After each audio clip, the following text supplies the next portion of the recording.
Coming to you from a Ruth's Chris Steakhouse drive-thru lane, I'm RJ Balde, and it's time to hash it out. The TRICHOMES Hash It Out podcast features conversations about trending cannabis topics. We also bring in industry insiders and influencers to discuss their point of view. In this episode, as a part of the special TRICHOMES series Convo 19, I'll be talking to Mark Wisnovsky of the Third Generation Farms about how America's farmers are working to sustain the nation's supply chain during the coronavirus pandemic. We'll also talk about the differences in growing cannabis versus grapes, the history of the family farm, and much more. Without further ado, here is my guest, Mark Wisnovsky. Mark, thank you again so much for joining me a second time. For those of you listening, we tried recording this last week, and we ran into a few technical issues with the audio and recording. We're sort of flying by the seat of our pants using a service here that we have decided to adopt while we're all in quarantine. So, Mark, thank you again for taking the time to meet up for take two. Take two. Second time's a charm, right? So we'll get it this time. Yeah, I'm looking forward to it. Right on. Yeah. So, Mark, you are the managing partner of Third Generation Farms. That is a CBD-focused hemp flower farm. And you also work with Valley View Winery. Those two are sort of combined in like a family joint effort. Is that correct? Right, exactly. My family started Valley View, one of the first wineries in Oregon, actually. So approaching 50 years now. So we have a long history of farming here in the Applegate Valley of Southern Oregon. And about 4 years ago, a little over 4 years ago, we were introduced to hemp. And I suspect, like a lot of people 4 years ago, we were thinking clothing and seed oil. And we were like, gosh, I don't know. That seems like something they do in the Midwest. And then we discovered CBD. So it's been a steep learning curve. I'm glad we had such a good background in agriculture. So it just took learning about the cannabis plant and what its needs are compared to wine grapes. But it's been a really fun journey, a fun adventure at this stage in my life to complement our wines with CBD. Definitely. Are there any similarities in terms of growing hemp as opposed to growing wine grapes? There are. Grapes are a little bit more finicky, mostly because obviously they're a perennial crop. So whatever you do, you have a long time to either fix something or for something to go wrong in terms of viruses. And they're much more susceptible in terms of mildews and any kind of pest or frost. So in terms of wine grapes, cannabis seems pretty easy. I mean, there's a reason why it's called weed. Just give it what it needs, and it just goes to town. We are really fortunate here in Southern Oregon to just have an ideal climate. I mean, Applegate Valley, Rogue Valley, Williams area, people know that for cannabis, and they've known that for decades. It's high elevation, so our nights are nice and cool. Our days can get quite hot, well into the hundreds, but it's a very short time of heat. We're dry pretty much the entire growing season, very, very low humidity. So we have very little mildew problems, and our winters are just cold enough to keep a lot of the insect pressures down. So most people here grow either organically or with very little input other than say, maybe some nitrogen. And, we do that for both the grapes and cannabis, and it just grows great. We don't have to deal with, a lot of the issues if you have higher humidity or, maybe not quite as much sun in the northern climates. So both of those just do really well here with very little input. And we're super, super bright sun here in the Applegate. Awesome. Now, there is a growing movement right now for cannabis-infused beverages, and you kind of have that intersection where you're working with both CBD, hemp, and wine. Have you thought at all about sort of blending the two together? We have, and unfortunately, if people who are in the cannabis industry understand the regulations regarding it. the wine, we've been in the wine industry for a long time. So for us, Sure. those regulations are nothing new.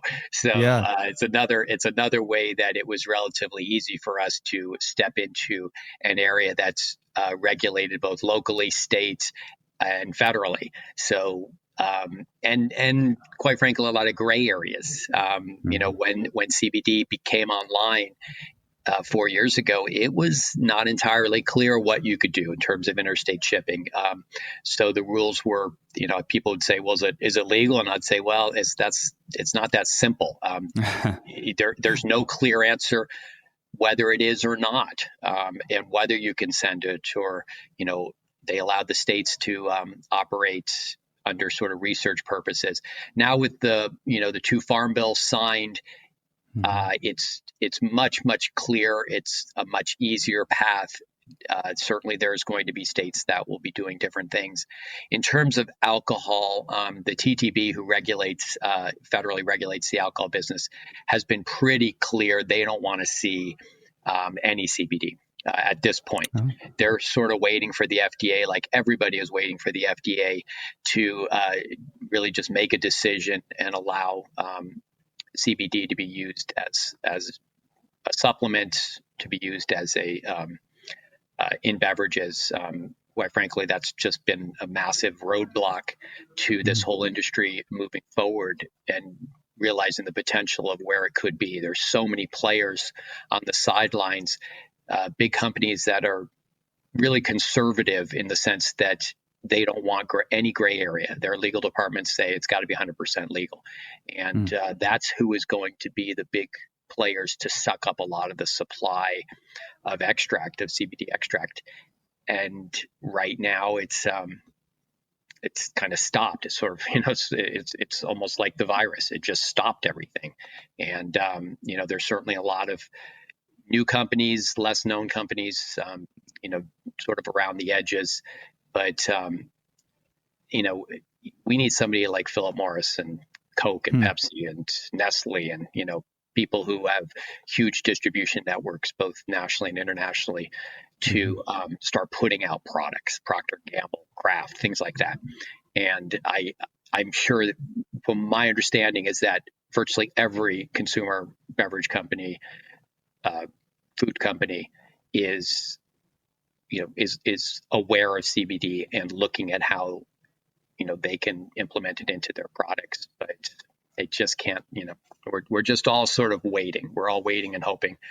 Uh, and obviously the virus has stopped a lot of that federally, so Yeah. we're hoping. I Sure. don't think that nationwide we planted too much hemp in the last year or two.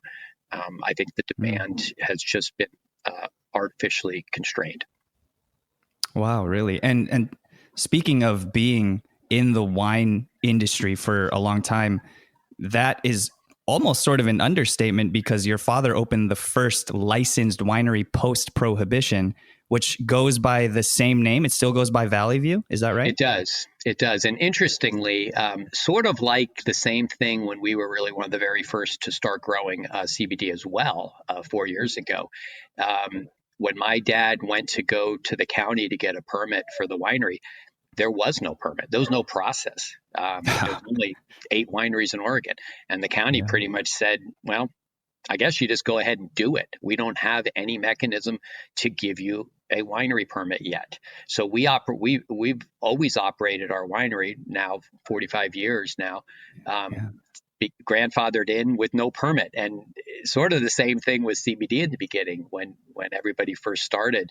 The Oregon Department of Agriculture just, eventually they sort of had this hemp grower's license they sort of threw together.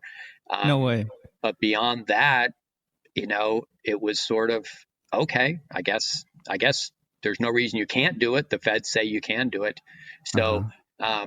so that part of it's been very interesting in terms of, really growing a new agricultural product. Both of them do really well here in Southern Oregon, and it is, it's pretty cool to see grapes right next to CBD.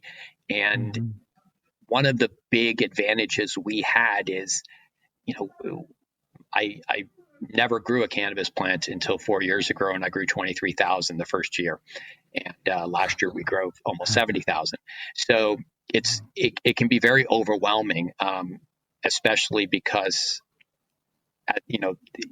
it wasn't until the second year that I really realized how I needed to get people who sort of lived and breathed cannabis. So I've been very fortunate, with hiring a few people who have been, who know this plant, sort of like I know grapes. And that's really elevated us in terms of just growing it for extract. I can handle that. That's, just make sure the plant's healthy and strong. But when it comes to air dried flower, that's an art form, just like a winemaker will turn grapes into, the best possible wine that they can make. Our employees know the process of air drying and selecting in the field. And what I grew and dried sort of myself 4 years ago compared to what we did the last 2 years it's night and day. And I have no problem acknowledging my deficiencies. Sure. I realize, okay, you take a flower, you dry it. Okay, sure. That's sort of like the home brewer, the home winemaker. Sure. Yeah. Okay, I got something that, has alcohol, it vaguely tastes like wine or beer. But when you have an expert who talks about, the humidity and the darkness and when the proper moment to harvest that flower and how to deal with nutrients. And it's just like everything else. It's a combination of science and art. And what they have done with third generation farms flower in the last couple of years, we're shipping it all around the U.S. and universally, what we hear is this is the best flower. I mean, it's almost to where we almost sort of don't really take it for what it is. In fact, somebody yesterday, my brother sent a pound, I believe it was to Texas, and the guy immediately texts us back when he got it. Wow, this is simply the best flower that I've seen. And we're like, yeah, I mean, we hear that pretty much every single time when you receive the first flower. But it's something that we should be, pretty proud of. We look at it a lot like we look at grapes. I mean, so much of it is just don't screw up what nature has given you. And we are fortunate that we are growing in simply an ideal place. I think it's the best place in the U.S. to grow cannabis. But all we're doing is just maximizing what's out there, just not screwing it up. And that sounds easy. And, when you look at wine, obviously there's some that do better than others. When you look at cannabis, if you're growing it, I mean, a lot of people are growing hemp in the Willamette Valley, Northern Oregon. They would never grow THC outside in the Willamette Valley. And yet, for the most part, CBD is virtually the exact same plant. So it's odd, they're having, if you have places like Kentucky or Tennessee or North Carolina, which are major CBD growing areas, both for extract and for air dried. It's fine for extract, but for air dried, it's just very difficult with the humidity. So you're just constantly fighting humidity. And, there's things you can spray, things you can fertigate, but, then you're dealing with issues. Will that pass a pesticide test? We're fortunate. I mean, we never had any of our flower fail a pesticide test, mostly because we don't put anything on there that would make it fail. And we use native soil too. We use soil that we hadn't grown on for 20 years. So that helped a lot. Yeah, I think sometimes people sort of get drawn into the idea of farming thinking that it is kind of easy. You just, plant the seeds, give it some water, give it some love. And then next thing you know, you have a flourishing garden. And then some people, once they get into it, they sort of realize that it's a lot more work than just finding a sunny spot and then sitting on a rocking chair in a porch and watching the grass grow. Exactly. I mean, there's a reason why they say the best fertilizer is a farmer's boots on the ground. And too many of the people that grew 20 medical plants of THC and then decided to do 20,000 CBD, thinking that there's a relationship there, and there is not. It finally, when I sort of stepped in and was like, geez, I don't know this plant. I have a pretty good BS detector. I listen to a lot of people. There's a huge amount of anecdotal evidence, with cannabis. I was, first of all, sort of shocked, but I guess shouldn't be surprised when I started asking, the normal people that you would ask for agriculture. I mean, that's been, people, you don't really think about it, but the fact is we have a thriving extension service in the United States. Every single state has an ag school.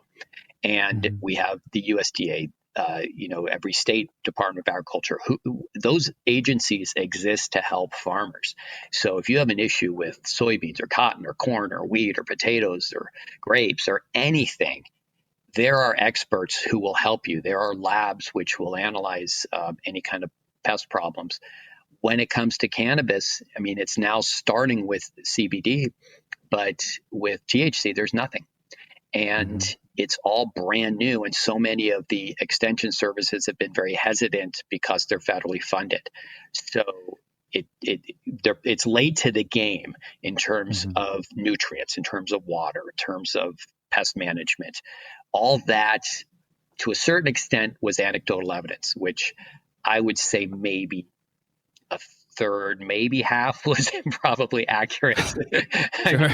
I mean, guys that grow, some of the things they say, you just are like, well, I don't know if that's true or not. It's sort of like the Facebook now of Oh, sure. conspiracy theories and stuff like that, where people sort of randomly say things. So I was a bit overwhelmed the first year, maybe even the second year as well, in terms of, am I doing it right? So I just decided to sort of put some, what I just call the extremes. So I, would take a row or two of plants, and one section would be very, very minimally watered. One section would be extremely watered. One section would have a lot of nitrogen. One section would have minimal or no nitrogen.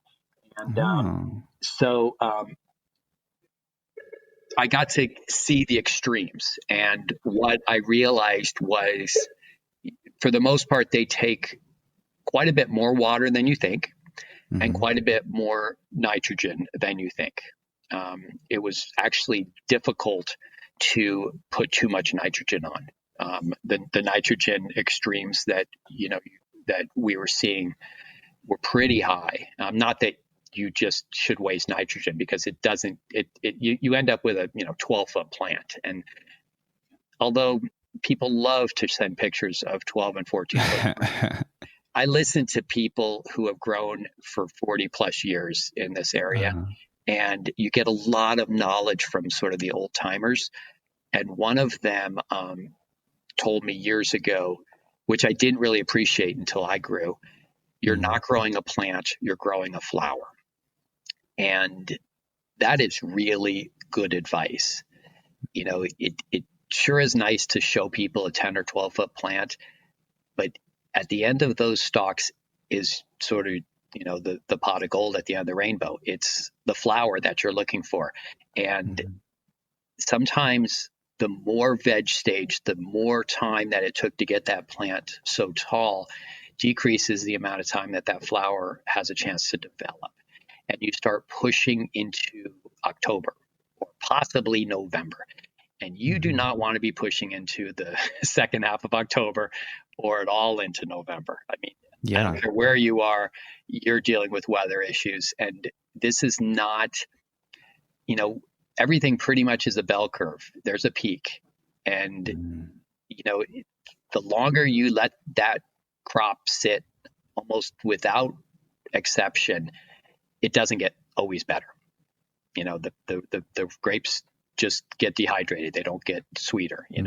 The apple starts to decay. There's a process that plants have, and that cannabis flower goes through a cycle, and there is quote unquote a peak, and then it starts to degrade because we're manipulating these plants. These plants, these ladies out in the field want to be fertilized. They want to seed. They want to spread. And we're pushing them for weeks and weeks beyond the time that they would naturally, propagate. We're killing all the men. We're we're pumping them full of phosphorus to make bigger and bigger flowers, which they don't need. They just want to propagate the species.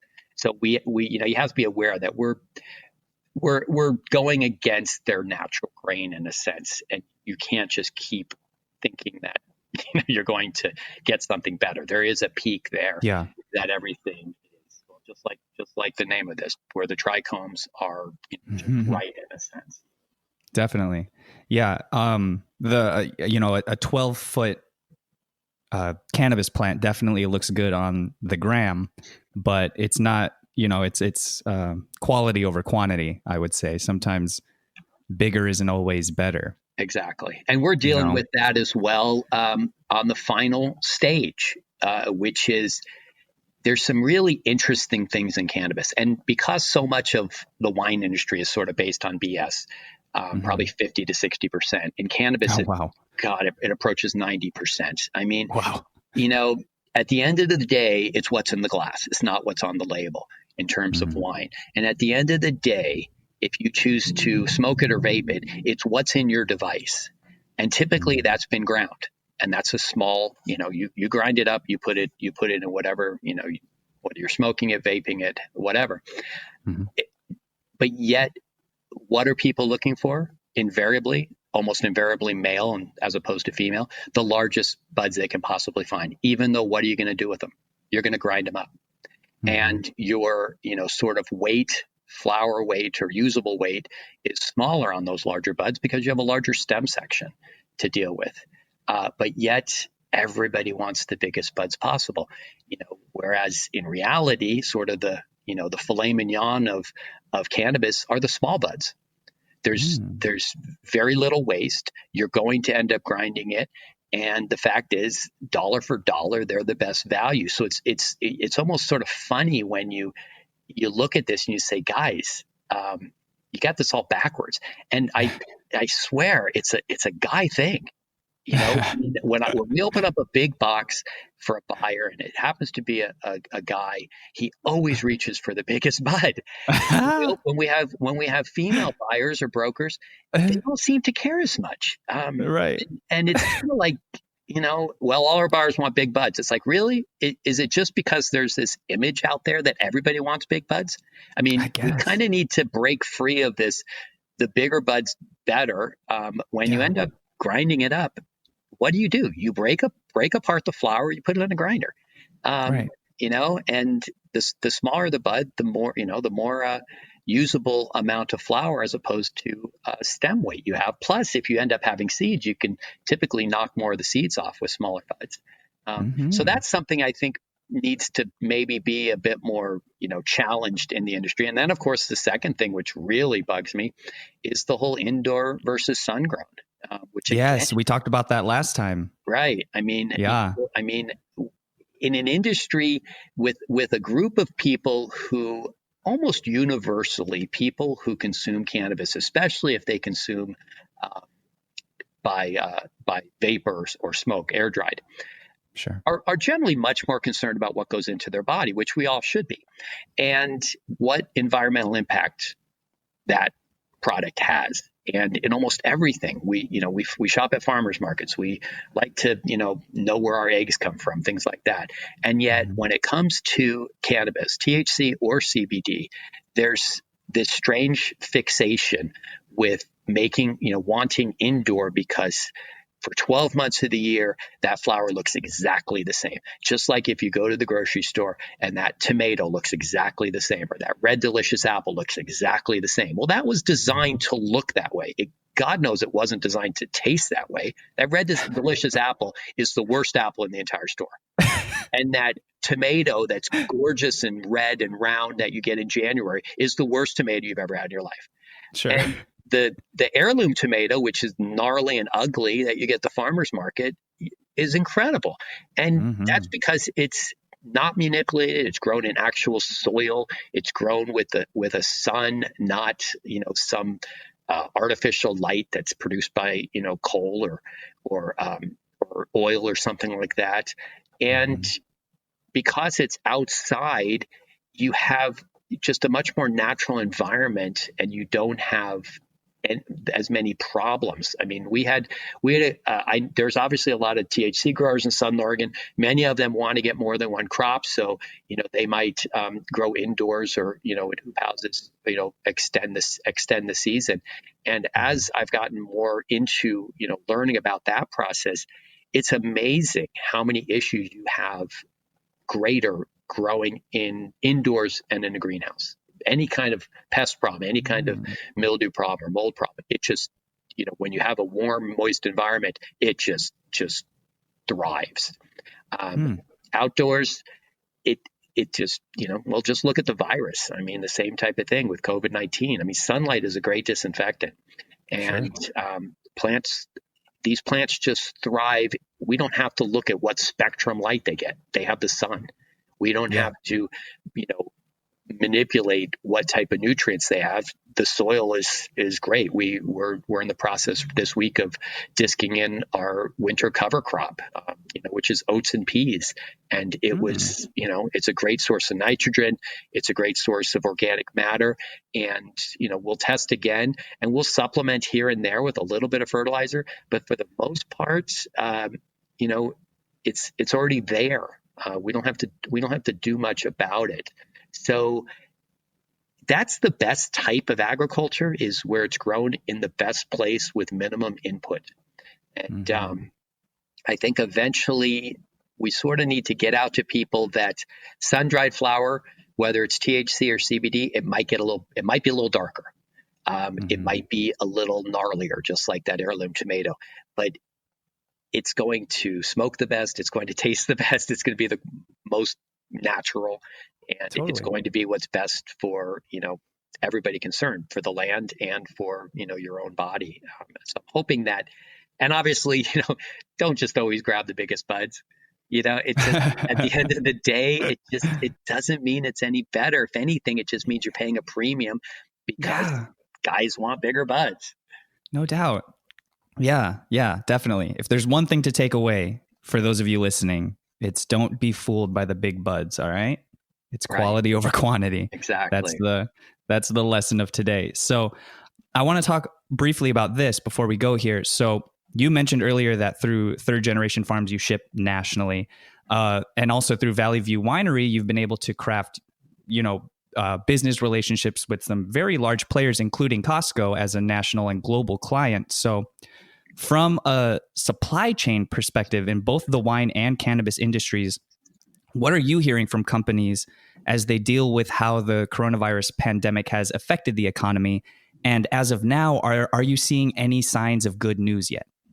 Well, um, in terms of CBD flower sales, a Sure. huge amount before the virus was sold at convenience stores, approaching Mm. 60% of all the quantity, which was really surprising when they started doing those studies. I mean, obviously this is brand new, so information is lacking. But when it came out that it looked like almost 2/3 was sold at convenience stores, often attached to gas stations. So obviously we saw what's happened to Mm. travel and gas stations. Hell, I think I filled up my tank the other day for the first time in about 2 months. Oh, So same. Yeah. so that's really, people not traveling, not going in there and grabbing a Coke or a bag of chips or jerky or whatever they're doing, and maybe a couple pre-rolls or a little vial of some CBD to help them relax on the road or something.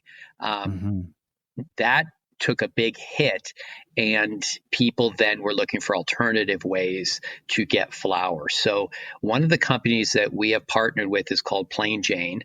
Their website, I believe, is tryplainjane.com, and they Hmm. have quickly become one of the largest suppliers nationwide of air dried flower. They are by far our largest customer. More than half of what they sell is third generation farms flower. And we just have a great relationship, and they're shipping hundreds of packages a day to people in as little as 3 to 4 gram amounts, and that's so people have looked at other ways to get flower because it's coming sort of almost as direct as possible. I mean, we grow it, we do all the processing, the drying, the trimming, etc. They are right next door to us. We bring over flower, it goes out the door. So you really can't get any better than that. The quality control is extremely high. Very, obviously there's not 4 or 5 layers of management. You don't know how long it's sort of sitting on the shelf somewhere. So I think that for those who don't have CBD locally, which is probably a lot of the United States right now, it's a great way of getting it and getting really the highest quality product that you will see, unless you happen to be in one of the prime cannabis areas of the U.S. I hope that THC follows. It just makes the most sense to me, but let's not hold our breath on that. But the virus. So yes, the virus put a big dam in front of everybody, but it's tough to hold back things. People are finding new ways of getting CBD. I mean, it's a great way to relax. It is the main reason why I believe people are consuming CBD, is because it has a lot of anti-anxiety characteristics. Sort of to a certain extent, a little bit the opposite of THC. I mean, THC can sometimes get people a little paranoid, a little bit more anxious, and CBD just calms you down. I know that personally, and I know everybody who we, around us who use that all say the same thing. And I can't imagine anybody nowadays who is watching any kind of news or living anywhere in the world really, who has not had an increase in anxiety, an increase in stress. I mean, no doubt. Geez, oh my God, that person touched me. That what's going to happen? I'm working not at all or half as much, or who knows what's going to happen in a week, let alone 6 months. So, I happen to have 2 drugs that people are probably consuming more than they did in the past, and I'm glad that we can help in a sense, and I like the fact that we get a lot of feedback from the CBD, and people say, it's so relaxing. It's just it's sort of, I guess, like that glass of wine or something like that, that just calms me down and in a very anxious time. So on the one hand, I'm glad. On the other hand, more than anything, we're all looking forward to not having that amount of stress and anxiety in our lives. So I'm certainly hoping that's going to get better, and we will see what other ways that CBD can help people in their lives. Yeah, we definitely want to put this pandemic behind us, but for now, you are doing the Lord's work, providing the world with wine and CBD flower. So last thing here before we go, where can folks listening find Third Generation and find Valley View? Well, Valley View is valleyviewwinery.com. Third Generation primarily is wholesale. So we don't really have too much of a retail focus. That's why we sort of push everybody to tryplainjane.com or just Plain Jane CBD. Google it. They have a strong web presence. You can learn a lot about CBD. They have all kinds of different products. Their original product was really cigarettes. That's where if you see Plain Jane cigarettes, which is also our product. That was where the name sort of came up, and that's where it all started. And now it's expanded a lot to lots of other CBD products. Obviously, flowers is the major player, but extracts and tinctures and everything like that. And it's a great site. Anywhere in the U.S., you can get it, but So those are the best ways to experience either one of those products. We can ship pretty much anywhere, whether it's with wine. Probably, strangely, we can actually ship CBD to every state, and wine still has some issues. So Interesting. We still have some work to do. Well, Prohibition, when it ended, Prohibition threw everything related to alcohol to the states, and the feds just sort of walked away for a few decades. And so the rules are much stricter when it comes to interstate shipping of alcohol than anything else. I mean, pharmaceutical companies can ship anywhere in the U.S. just like CBD can, and yet there's still these antiquated alcohol rules that make it really difficult to ship everywhere. So we're kind of behind the curve, and it's been that way for years. Interesting. Wow, that's a whole other conversation that we could definitely go on about in the future, because I would definitely want to hear more about that. That's so interesting that you have to deal with those sorts of, it's particularly with the wine industry as opposed to the hemp CBD industry. I would think it was the opposite. Well, yeah, it just depends on when things, now it's much easier to get things done. It also depends on lobbying. So, pharmaceutical companies, for the most part, get what they want. And CBD is just sort of, the mail order things. Well, Amazon obviously helps a lot. People want to ship everywhere. But it's just because the states have yet to implement any rules. So it'll be interesting to see, the Fed sort of did it first. And with the hemp bill, the last hemp bill that was signed, there were clauses in there to say that we could ship it interstate without that states could not stop it. So Prohibition never had that in the repeal of Prohibition. They never had that clause. They said states can control their own alcohol consumption and their own alcohol delivery system. And then once you have distributors in those states, they do not want to give up their system, their 3-tiered network, because there's some heavy duty markups with alcohol, and nobody wants somebody to interfere like Amazon to come in over the top and do it less expensively. And so that's been a challenge. We obviously support distribution systems, but at the same time, people should have the choice as to how they want to, get products that they purchased delivered. If alcohol's taxed or too high in one system, then they should have the right to be able to get it through the mail. Totally. I agree. Well, Mark, thank you again for taking the time to do this round 2 of recording here. I just want to say thank you also for the work that you do as a farmer. Farmers are I truly believe, the backbone of this country's economy. And, farmers keep us fed, they keep us alive, they keep us strong and healthy, and they allow us to live the lives that we live and reap the benefits that we all get to enjoy. And so I thank you for the work that you are doing out there. Thank you. Thank you. My thanks again to Mark Wisnovsky for joining me. If you are a member of the cannabis community and have a story you want to share with us, we would love to hear from you. You can reach the show at hashitout@trichomes.com. You can help others find the show by taking a moment to subscribe to the podcast and write a review. You can also join the discussion with industry insiders and get your voice heard by joining the community at trichomes.com and following us on all social media. Hash It Out is produced by David Fortin and presented by trichomes.com. I'm RJ Balde. Thanks for listening.